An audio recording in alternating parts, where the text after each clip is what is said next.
Salut à tous, j'espère que vous allez bien. Il y a quelques jours, on a franchi la barre des 1000 abonnés sur ma chaîne. Donc ça me fait super plaisir et j'espère que ça va continuer à grimper comme ça serait cool. Pour être honnête, je pensais pas que ça allait plaire à autant de personnes, enfin surtout intéresser autant de personnes. On a aussi franchi la barre des 100 000 vues sur ma chaîne et j'espère que ça va continuer comme ça, c'est cool, ça me fait plaisir. Alors je pense que vers la fin de l'année, je vais investir dans un petit drone pour pouvoir faire des prises de vue un peu différentes de celles que je fais d'habitude. Et je vais essayer de m'améliorer tout en continuant mes vidéos. Je vais améliorer les montages, etc. parce que c'est pas évident à faire.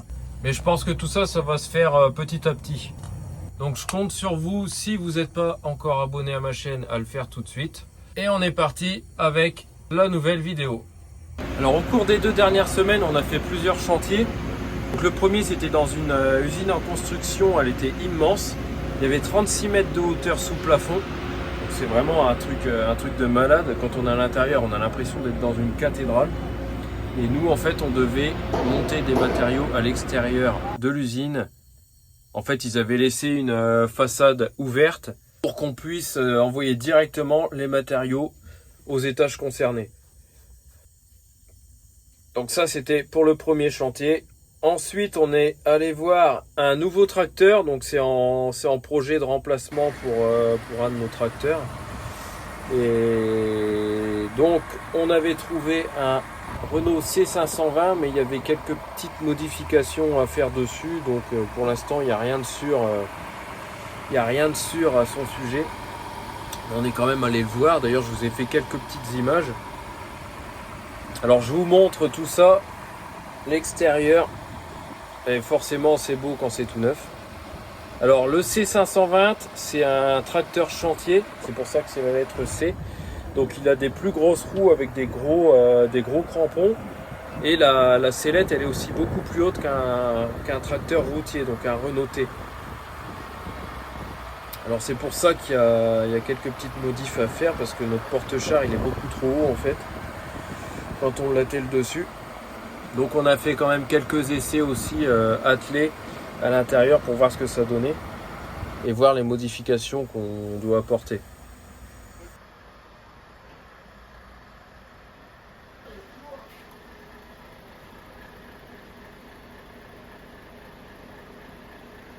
Après, pour ce qui est de l'intérieur, bon, c'est un tracteur tout neuf, hein, forcément il n'y a rien du tout, c'est pas personnalisé.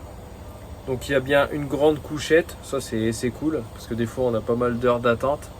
Si le camion il est pas là par exemple, ou que ça se passe pas bien sur un chantier et qu'on est obligé d'attendre. Alors la différence avec le nôtre, c'est que il y a pas de...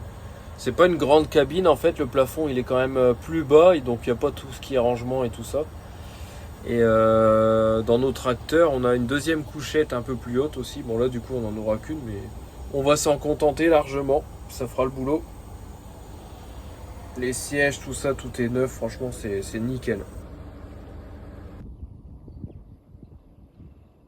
Ensuite, en deuxième partie, j'ai filmé un chantier dans une station biogaz. Donc là, j'avais 3 agitateurs à remplacer.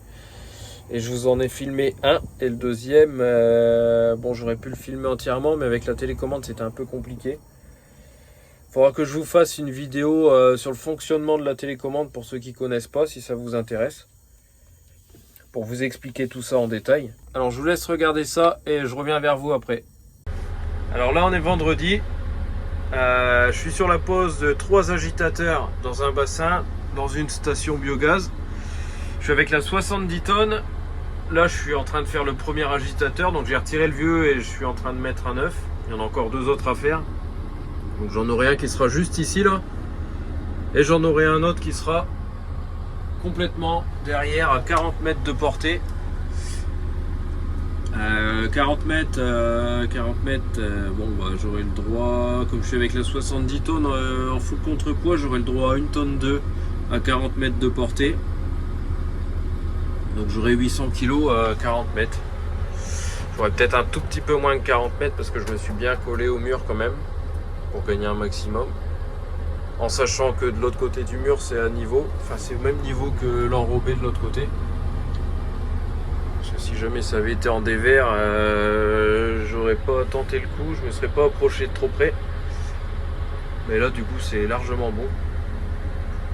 Surtout que mon appui au patin de ce côté-là, j'ai 19 et 15 tonnes. J'aurais pas beaucoup plus. Peut-être tout à l'heure, j'aurais peut-être 20, 21 tonnes de ce côté-là. Mais ça va le faire. Ça va le faire. Bon, la petite cabine, elle est bien dégueulasse là. En même temps, vu le temps qu'il fait en ce moment, c'est compliqué de garder une cabine bien propre. Mais elle va avoir le droit à son petit coup de nettoyage la semaine prochaine, je pense. Et là, tout à l'heure, je vais vous faire voir la cabine à l'avant. Elle a été faite. Bon, à part le plancher, bien sûr, parce que c'est un peu dégueulasse. En même temps, ça fait une semaine qu'on se tape de la flotte, là. Ça commence à être assez chiant quand même. Alors, je continue pour l'instant. Et dès qu'on s'arrête pour manger, normalement, il est 11h. En principe, dans 1 heure, on va manger, mais le petit souci, c'est qu'ils sont pas d'ici, ces messieurs, ils sont du Danemark. Alors, je pense qu'ils vont vouloir faire ça d'un coup, et comme ça, ils pourront rentrer au plus vite chez eux. Et je pense que ce midi, je vais l'avoir dans l'os. Bon, on verra bien tout à l'heure.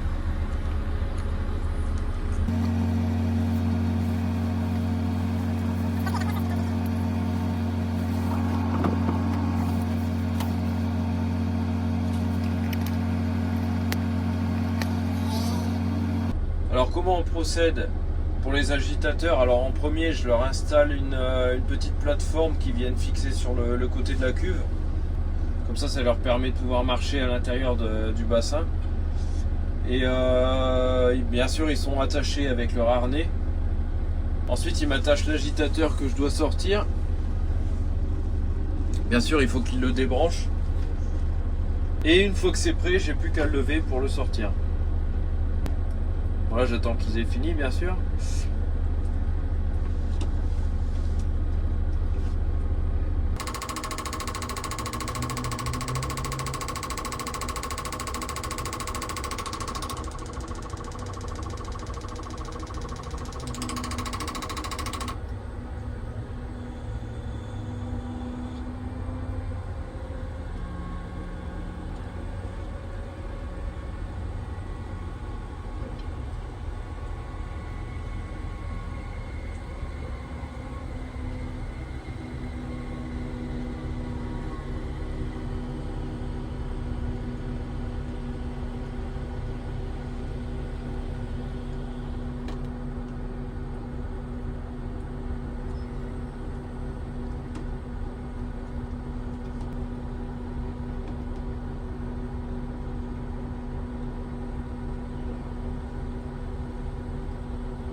Dans ma vidéo précédente, j'avais marqué en commentaire que le gagnant il disposait de 30 jours pour m'envoyer un mail, donc avec ses coordonnées, que je puisse lui envoyer la maquette.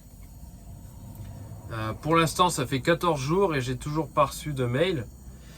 Donc, si à la fin des 30 jours, j'ai toujours pas reçu de réponse de sa part, ça sera malheureusement annulé et moi je vais remettre la maquette en jeu et je referai un tirage au sort, donc avec les 39 participants restants, donc ça fait encore plus de chance pour ceux qui avaient participé, et je redonnerai le nom du gagnant dans la vidéo que je ferai après. Voilà, donc il y a peut-être encore une chance pour vous, hein.